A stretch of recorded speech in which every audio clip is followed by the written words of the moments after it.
I was going through YouTube a few days ago, and something popped up on my feed, okay? And because I was talking about God's love, I was just doing some research. And on YouTube, there was this dating show. And I don't recommend it. Has anyone ever heard of The Button? Has anyone seen this thing on YouTube? Yeah? Yes. Don't watch it. I don't recommend it. This is not an endorsement. But it is the most awkward thing that I've ever seen. So here's the premise. It's a dating show. And you bring in one person from this side, one person from this side. In the middle of the table, there's this button. And so they're talking, they're trying to get to know each other. But at certain times, the button will turn red. And if you hit the button, the person across from you has to leave. And a new person is brought in. Yeah. It is so awkward. But it's like, I don't know how it came on my feed, but like I can't stop watching it. And I was watching this one. And it was this girl, and it was this dude, and it was like an attractive dude, a handsome dude, right? And they're talking, and then the girl hits the button. And I'm in my room like, what? Why? And so the dude, he has to get up, he leaves, okay, that's fine. Then he talks to the girl afterwards, and they're like, why would you hit the button on him? And you know what she says? She says, I thought that he was going to hit it on me. I thought that he was going to reject me, so I wanted to reject him first. And I'm like, what? Because they were getting together, they were getting along, all that. But she hit the button. They asked her why. She's like, I thought that he was going to reject me. So before he even had the chance to, I'm just going to reject him. And I couldn't exactly call her crazy. Because I think that at certain times in my life, I've done the exact same thing. Because sometimes I'm so afraid that God will judge me that I just don't go to him in the first place. If you know what I mean.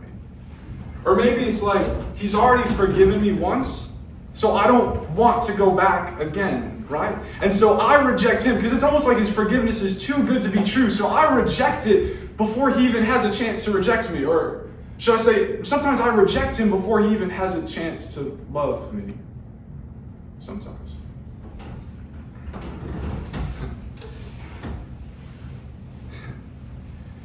That's going to tie in later. That's the topic that we're talking about. But, alright. I said I was going to preach on it last week. Does anybody remember the sermon title that I just threw out there? It was like, I should do a sermon on that. Does anybody remember? It was 3 words. Cast the net. Close. Throw the net. Drop the nets. Drop the net. Drop the net. Drop the net. I said I was going to preach on it. Here we are. We're talking about dropping the nets. Here's the funny thing. I wasn't even going to preach on this. When I preached my sermon last week, I already had this week's sermon in mind. I had about 3/4 of it written. And so I highlighted the entire thing, and I hit delete. And I was like, this just isn't the one. Because the more I wrote this other one, the more that God was drawing me to drop the nets, drop the nets, drop the nets. And the more I looked into it, I was like, actually, the message that I want to get across is going to come across a lot better if I preach the sermon that God has for me. So I can safely say these are the words that God wanted me to give y'all today. And so I started looking into it, drop the nets, drop the nets. And what I found is that there's actually 3 different instances of Jesus calling out to drop the nets. And what I found is that each one very strongly involves Peter. So what this sermon actually is going through the entire life of Peter and his calling and his ministry with Jesus and all that stuff. We're going through the life of Peter. And here's something important to remember. There's 3 main callings to drop the nets. Here's something important to remember. Each one is a calling, and each one means something different. Each one's a calling, and each one means something different. So without further ado, let's go and hop into the first one. And I'm going to be reading a lot of scripture, so it's okay if you don't pull it up on your phone, because I'm going to be hopping around everywhere. Let's go and hop right into the first one. Because the first time that Jesus calls Peter to drop the nets, it's a call to fish. Each one's a different calling, but the first time that he calls Peter to drop the nets, it's a call to fish. We're going to be reading in Luke, starting at chapter 5, verse 4. And this first one they're looking at, this is before Peter was even a disciple. This was exactly where Jesus found him in the first place. Let me go and start reading. When he had finished speaking, he said to Simon Peter, same guy, put out into deep water and let down the nets for a catch. Put out into deep water, and then what does he say? Drop the nets. Drop the nets. Drop the nets. He says, put out into deep water and drop the nets. Simon answered, Master, we worked hard all night and haven't caught anything. But because you say so, I will let down the nets. And when they had done so, they caught such a large number of fish that their nets began to break. So they signaled their partners in the other boat to come help them, and they came and filled both boats so full that they began to sink. And when Simon Peter saw this, he fell at Jesus' knees and said, "Go away from me, Lord, I am a sinful man." I love this story. I think I've preached on it maybe once, maybe twice before.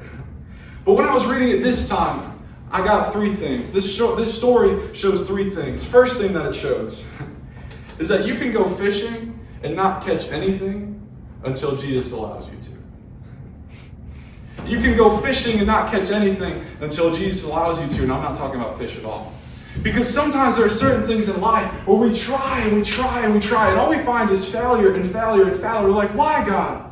Sometimes it's because He wants to show you Himself in the form of success after that failure.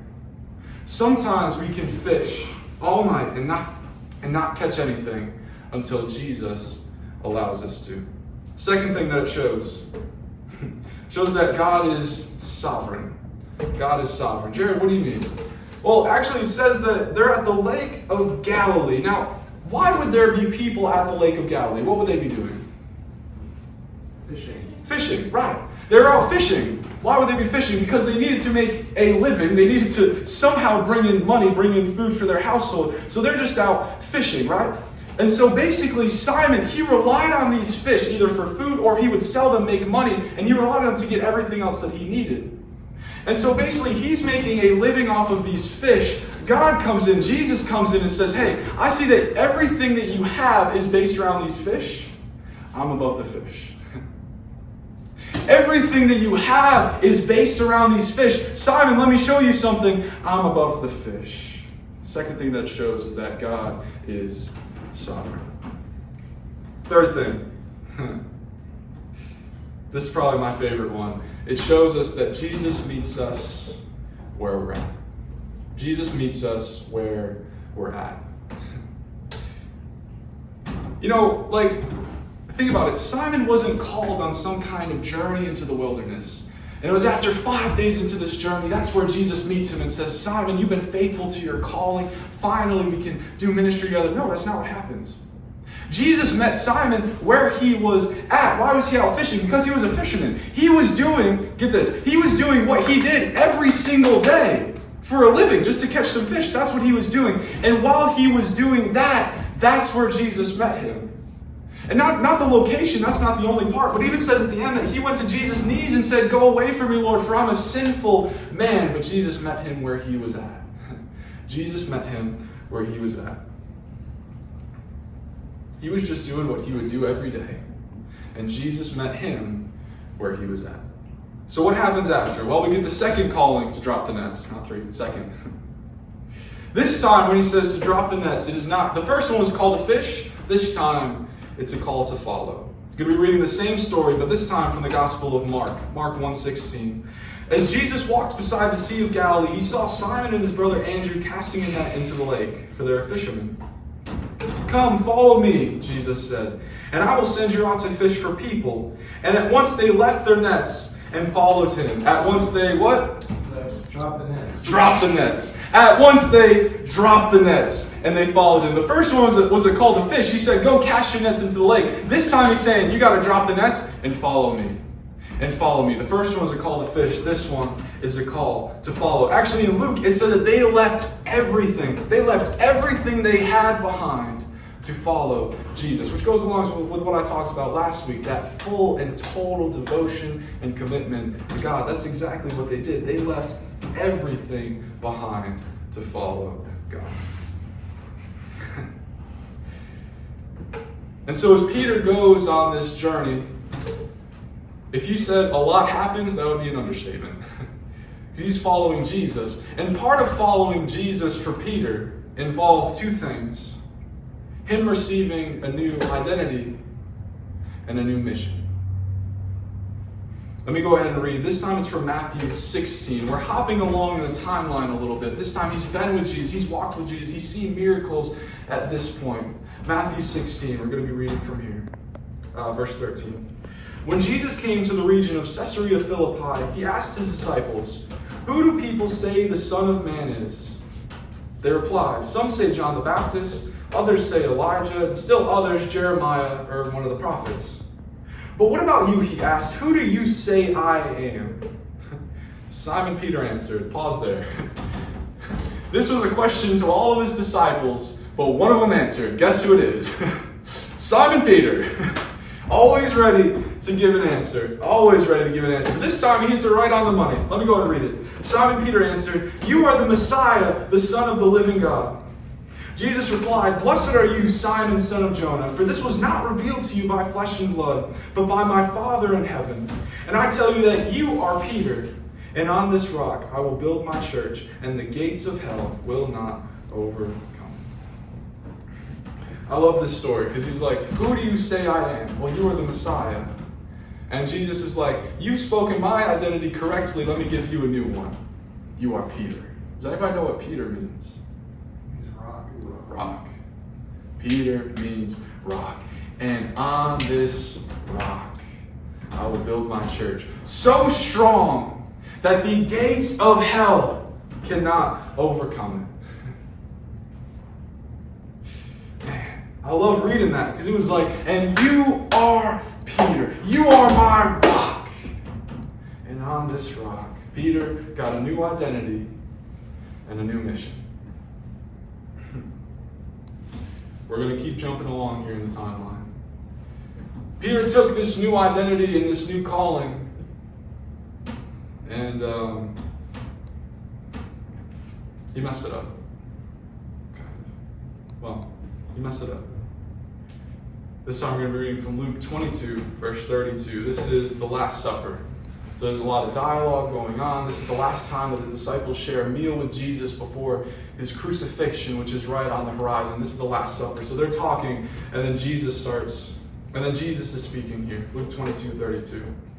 "But I have prayed for you, Simon, that your faith may not fail. And when you have turned back, strengthen your brothers." But he replied, "Lord, I'm ready to go with you to prison and to death." But Jesus answered, "I tell you, Peter, before the rooster crows today, you will deny me 3 times that you know me." So what happens here? Jesus says, "Hey, Peter, I'm praying for you. Something's coming, but I'm praying for you." And Peter says, "Lord, you don't have to worry about me. I'm ready to follow you to prison. Man, I'm ready to follow you to death if I have to. Jesus, I'm ready to follow you with everything I have." And Jesus answered, "Before the rooster crows today, you will deny that you even know me." 2 very different narratives. Let's read what happens. In Luke 22, verse 54.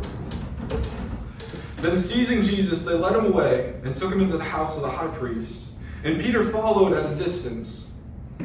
And when someone there had kindled a fire in the middle of the courtyard and they had sat down together, Peter sat down with them. A servant girl saw him seated there in the firelight. She looked closely at him and said, 'This man was with him.' But he denied it. 'Woman, I don't know him.' And he said, and a little later someone else saw him and said, 'You are also one of them.' 'Man, I am not,' Peter replied. About an hour later, another asserted, 'Certainly this fellow was with him, for he is Galilean.' Peter replied, 'Man, I don't know what you're talking about.' And just as he was speaking, the rooster crowed. The Lord turned and looked straight at Peter. Then Peter remembered the word the Lord had spoken to him. 'Before the rooster crows today, you will disown me 3 times.' And he went outside and wept bitterly." Peter said that he would never abandon him. Peter said, "Jesus, I will follow you to prison. Man, I will follow you to death if I have to." But what happened? He got scared. He got scared. And when he had realized what he had done, he realized that he had betrayed the man who gave him everything that he had. Jared, what are you talking about? You know what Jesus did? Jesus was the one that gave Peter a chance. Think about it. Peter was a fisherman, right? And by the 2 stories that we have of Peter actually fishing, he might not have been so great at it. And so Jesus comes along and he says, "Hey, I see what you're doing right now. But you are Peter, and I have something more for you. You know what Jesus did? He gave Peter a chance. He gave Peter a calling. He said, I know that this isn't working out for you, but I see something in you, Peter. And I know what I see because I made you. I made you for something great. Peter, I'm going to give you a chance. Come and follow me.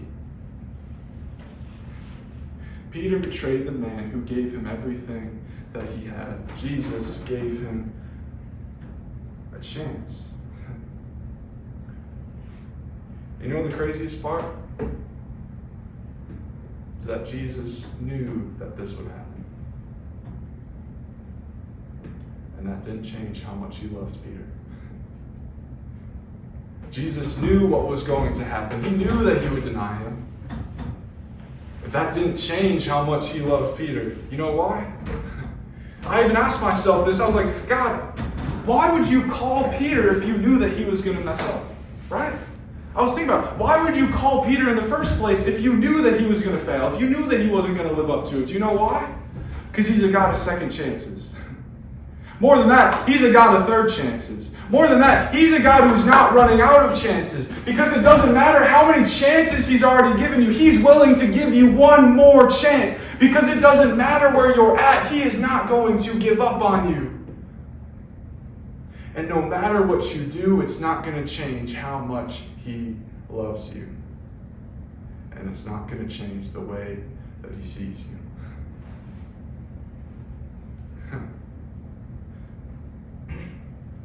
But now for a moment, can we imagine what it would be like to be Peter in this situation?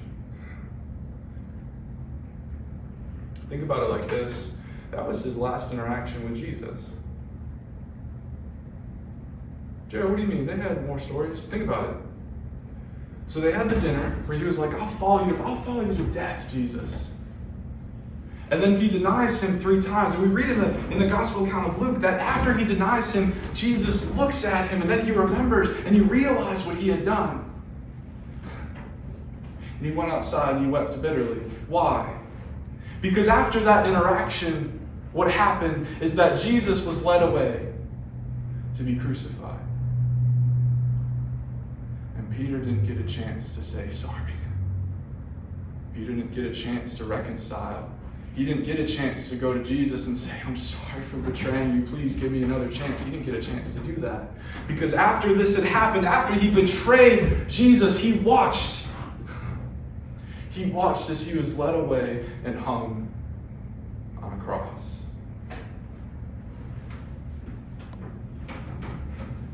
When it says that he went outside and wept bitterly, I can only imagine how he must have felt.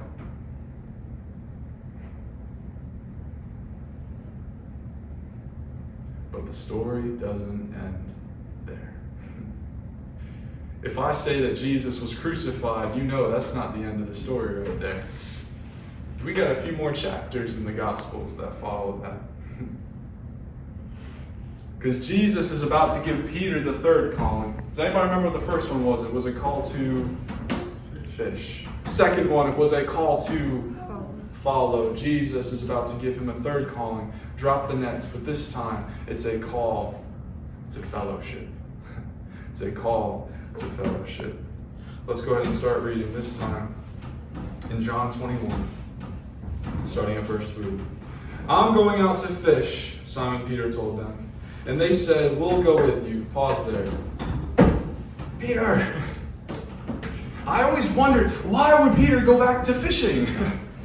This didn't make any sense. In fact, I preached on this a few weeks ago, and that's exactly what I said. Peter, why would you go fishing? But then as I was looking at the life of Peter, it makes sense. Do you know why he went fishing? Because he didn't think that he was worth another chance with God. He didn't think that he was worth another shot, because the last shot that he had, he betrayed Jesus and watched him be crucified. Why would he go back to fishing? Because he didn't think that he had a chance in the calling that God gave him. He did not feel worthy to be a follower of God, because he thought that him messing it up would disqualify him from doing that.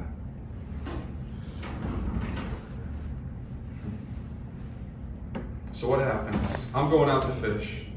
So they went out and got into the boat, but that night they caught nothing. Not one fish. Not one. They caught nothing. Early in the morning, Jesus stood at the shore. But the disciples did not realize that it was Jesus. He called out to them, "Friends, haven't you any fish?" "No," they answered. He said, "Throw your net on the right side of the boat and you'll find some."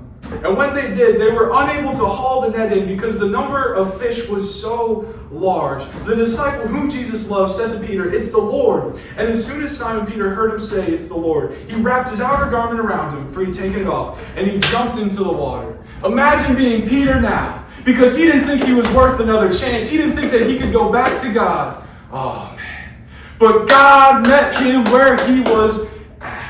God met him where he was at. And so when he finally sees Jesus again, imagine his excitement to see the man on the shore who he didn't think that he was worth another chance with. What did he do? He jumped into the water. We read later, it says that they were 100 yards away. He didn't care. He jumped into the water. He's like, "I want to go talk to Jesus."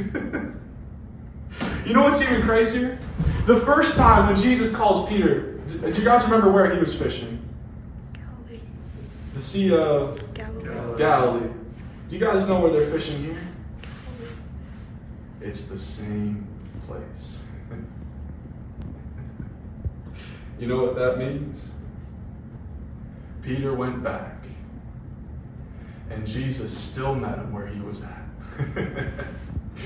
Peter messed up, he went back, and Jesus still met him where he was at. He was still going to give him another chance. "Peter, my love has not run out for you. Even though you went back to who you were before you knew me in the first place, my love is not running out on you. My chances are not running out on you. Your calling is not run out over your life."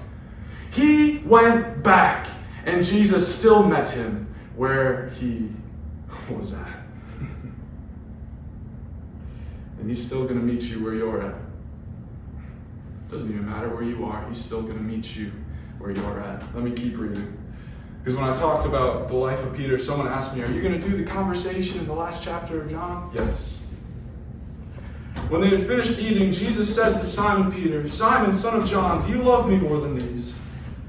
"Yes, Lord," he said, "you know that I love you." Jesus said, "Feed my lambs."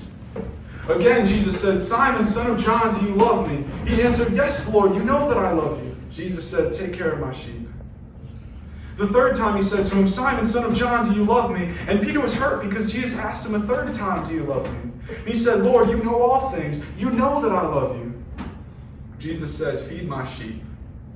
Very truly I tell you, when you were younger, you dressed yourself and went where you wanted. But when you are old, you will stretch out your hands, and someone else will dress you and lead you where you do not want to go." Jesus said this to indicate the kind of death by which Peter would glorify God. Then he said to him, "Follow me." Except this is not the same calling as before. Jesus is about to ascend into heaven. What he wants with Peter is a fellowship, is a partnership. He says, "Peter, feed my sheep." Right? Isn't it so beautiful that he says, "Peter," where he comes back, even though he messed up, he says, "Peter, I still see you as the rock. I still see the calling that I've given you. Even though you messed up, I still see you in the same way." Oh, wait. He doesn't call him Peter. He calls him Simon, son of John.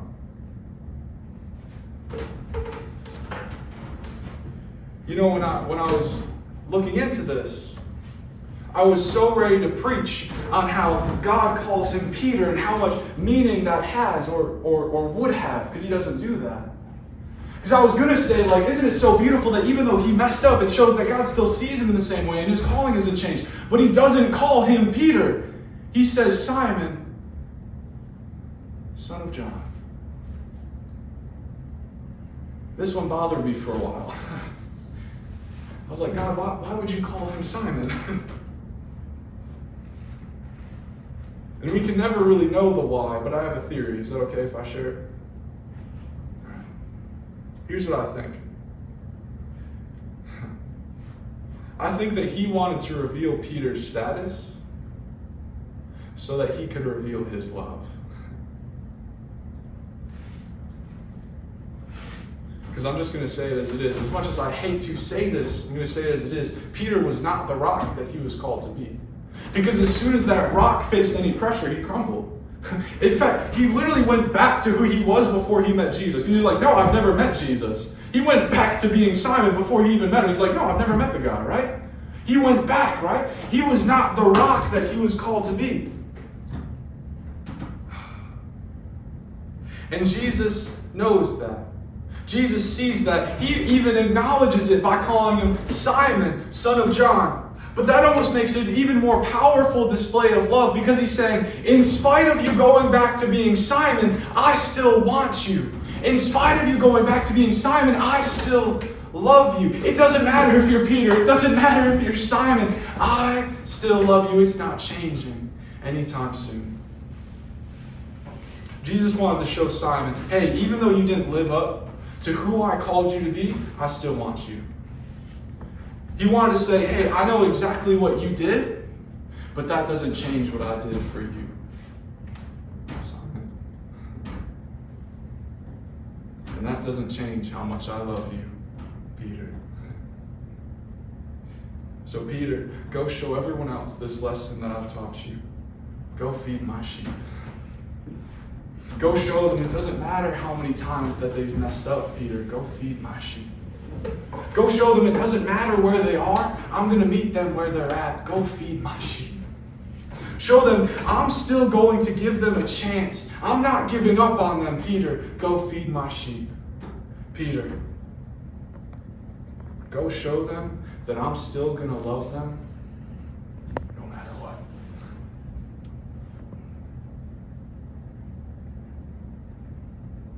One more thing. He still sees Peter as the rock. Jared, how do you know that? Because that's how heaven knows Peter. Jared, what are you talking about? Mark 16, verse 6. This is after Jesus was crucified and resurrected. Mary runs to the tomb, but she finds it empty. What she sees there is an angel. And the angel starts talking. Don't be alarmed, he said. You are looking for Jesus the Nazarene who is crucified. He is risen. He's not here. See the place where they laid him. But go, tell his disciples and Peter. I kid you not. It says right there, go tell his disciples and Peter. God's view of Peter did not waver by his actions nor his denial. Go tell his disciples and Peter. Heaven still knows him by that name. Heaven still sees him by that new identity. So then why would Jesus call him Simon? Because he met him where he was at. To show him where he could go.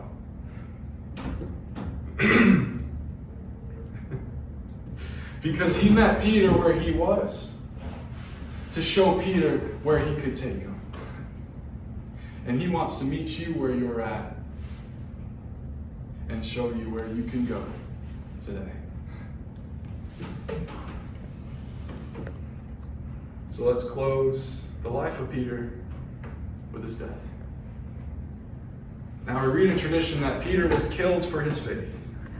Many speculate that he died on a cross upside down. We don't know exactly what happened, but what we do know is that he was killed for his faith. What we also know is that Jesus ends their last personal conversation together with two words: follow me. And Peter does. And it ends up costing him his life. Just as he said that he would be willing to do. It's poetic, really. But why would Peter give up his life for a harsh and judgmental God? I'd be sitting thinking, Jared, what are you talking about? I think that so many people see God as this harsh and judgmental God, and sometimes we know how he's loving, but when we go to him personally, we try to pray, we're so afraid of that judgment and that wrath, and it's like, I've messed up so many times, there's no way that he still loves me. So why would Peter give up his life for that harsh and judgmental God? He never did. He gave up his life for his best friend, for his Lord. He gave up his life for the one who gave him a chance. Why was he willing to die for his faith? Because Peter did not see serving God as a burden, he saw it as joy. Because Jesus continually showed Peter how much he loved him, even though Peter kept messing up. He kept showing Peter how much he loved him. And Jesus is extending that same love to you today. It doesn't matter what you've done. It doesn't matter if you've already been forgiven once or 1,000 times. Even if it's for the same thing, it doesn't matter. It doesn't matter if you're a sinful man. It doesn't even matter if you don't think that you are worthy to serve God. Peter checked all of those boxes.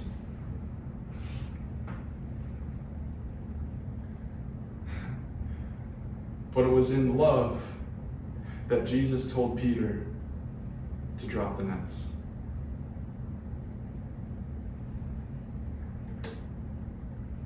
And wherever you're at right now, God might just be calling you to drop the nets.